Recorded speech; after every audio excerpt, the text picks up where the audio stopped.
Ngayong araw naman po kami ni Nawawi may ginagawa. At ito po si Boss Iki. Ang gagawa ng paanakan ng baboy.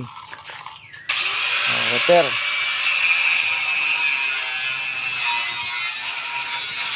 Ito naman po ang aming ibabahagi. Mag-repair ng paanakan. Para din po sa mga mayroon din pong ganyan na mga sira na, pwede po yung repairin. Tatanggalin lang po yung mga kalawangin na, mga bulok. Papalitan ng bago. Ayan mo. Yan, mas nakakatipid pa ho yung mag-repair kaysa gumawa ng bago.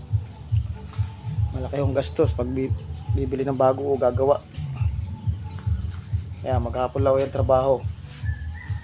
2 araw pati pagpipintura. Ayan. Ayan na po, matatapos na ang aming repair ng farrowing pin.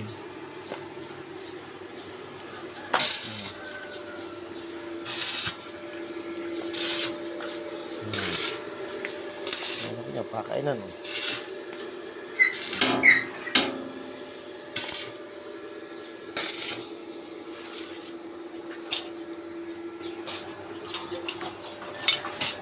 Ayan. Yes. Ayan. Bagong harang na.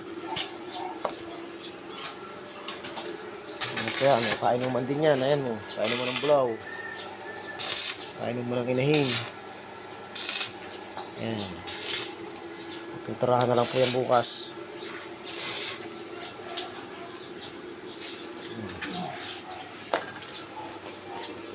Starter din yan.